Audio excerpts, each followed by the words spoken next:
قطر دنیا کا وہ چھوٹا سا ملک جو کبھی تپتے صحرا اور غربت کی تصویر تھا، آج دنیا کے امیر ترین ممالک میں شمار ہوتا ہے۔ اپنی حیرت انگیز ترقی اور کامیابیوں کے باعث قطر نہ صرف مڈل ایسٹ بلکہ دنیا بھر کے لیے ایک مثال بن چکا ہے۔ آخر وہ کون سی حکمت عملی تھی جس نے قطر کو اس مقام تک پہنچایا، اور کیوں قطر اپنے ہمسایہ عرب ممالک کے لیے حسد اور اختلاف کا مرکز بن چکا ہے؟ آج ڈیکوڈڈ کے اس ویڈیو میں ہم قطر کے اس حیرت انگیز کہانی کو تفصیل سے جانیں گے۔ قطر سعودی عرب، بحرین اور UAE کے درمیان واقع دنیا کا سب سے امیر ترین کنٹری، اتنا امیر کہ اس کی پر کیپٹا انکم ہے $1,16,000، جو کہ امریکہ، سنگاپور اور اپنے ہمسایہ ممالک جیسے کہ UAE اور سعودی عرب وغیرہ سے بھی کہیں زیادہ ہے۔ بڑی بڑی بلڈنگز، شاپنگ مالز، مہنگی گاڑیاں، اسی لیے قطر کو مڈل ایسٹ کا ویگس بھی کہتے ہیں۔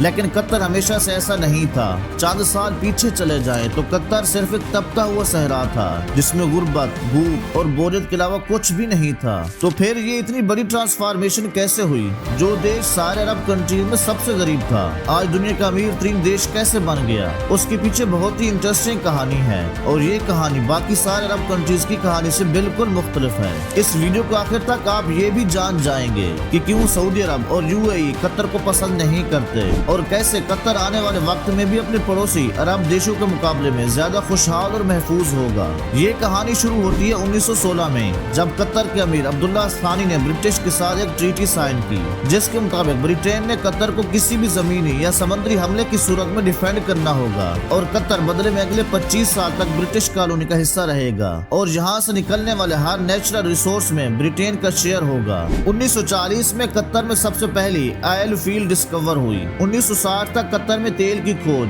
اور اسے زمین سے نکالنے کا کام عروج پر تھا، اور قطر کے حالات آہستہ آہستہ بدلنے شروع ہو چکے تھے، مگر ابھی بھی کوئی بہت زیادہ تبدیلی نہیں آئی تھی۔ لیکن پھر 1970 میں شیل آئل کمپنی نے اس کنٹری کا سب سے بڑا خزانہ دریافت کر لیا، نارتھ فیلڈ، دنیا کی سب سے بڑی نیچرل گیس فیلڈ۔ لیکن اس زمانے میں گیس کوئی بہت زیادہ پروفیٹیبل نہیں تھی، اور اس کی وجہ یہ تھی کہ گیس کو صرف پائپ لائنز کے ذریعے ہی کسی دوسری جگہ بھیجا جا سکتا تھا، اور گیس استعمال کرنے والے دیشوں سے اتنا دور تھا کہ وہاں تک پائپ لائن پہنچانا تقریباً ناممکن تھا۔ اسی وجہ سے شیل کمپنی بھی یہ گیس فیلڈ ڈسکور کر کے بھول گئی، اور یہ ڈسکوری آفیشیل ڈاکومنٹس میں ہی دب گئی۔ پھر 1971 میں قطر کو برطانیہ سے آزادی مل گئی، اور وہ ایک آزاد ملک بن گیا۔ آزادی ملنے کے باوجود اگلے 25 سالوں میں بھی قطر کے حالات کوئی خاص نہیں بدلے، اور پھر آیا 1995 جب کراؤن پرنس حماد بن خلیفہ الثانی نے بغاوت کر کے اپنے ہی باپ کی حکومت کا تختہ الٹ دیا اور قطر کا امیر بن گیا۔ نئے امیر کا ایک ہی فوکس تھا، اور وہ تھا گیس۔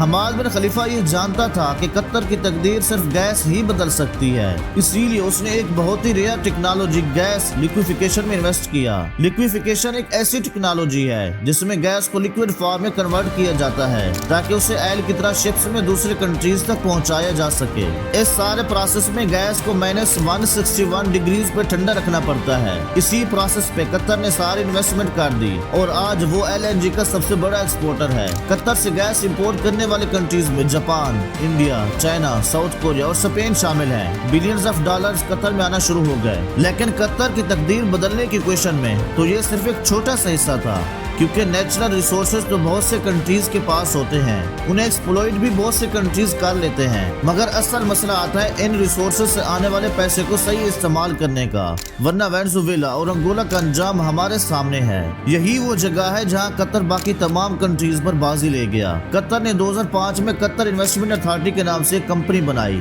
جس کا مقصد تھا تیل اور گیس سے آنے والے پیسے کو پوری دنیا میں انویسٹ کرنا، اور اسی لیے آج دنیا کے ہر بڑے ملک اور ہر بڑی کمپنی میں آپ کو قطری انویسٹمنٹ نظر آئے گی، چاہے وہ لندن کے بڑے ہوٹلز، آفیسز اور اپارٹمنٹ بلڈنگز ہوں، امریکہ کے بڑے بڑے آفیسز ہوں، یا پھر ملٹی نیشنلز جیسے کہ Volkswagen, Barclays bank, Shell, Tiffany and co, یا پھر روس نیفٹ، رشیا کی سب سے بڑی آئل کمپنی۔ ان تمام کنٹریز اور کمپنیز میں قطر کی ہیوی انویسٹمنٹس ہیں، لیکن یہ بھی قطر کی ٹوٹل انویسٹمنٹ کا ایک چھوٹا سا حصہ ہے۔ اس کے علاوہ Qatar billions of dollars roads, airports, research centres اور فائنینشیل سینٹرز وغیرہ پہ لگا چکا ہے۔ ایون کہ 2022 میں ہونے والا فیفا ورلڈ کپ، جو کہ شاید دنیا میں سپورٹس کا سب سے بڑا ایونٹ تھا، وہ بھی قطر میں ہی منعقد ہوا تھا، کیونکہ ایسے state of the art stadiums پورے عرب میں صرف قطر کے پاس ہیں۔ ان ساری انویسٹمنٹ کا مقصد ہے آئل اور گیس کے الٹرنیٹ انکم سورسز کریٹ کرنا۔ اب یہ تو تھی قطر کی اکنامک سائیڈ،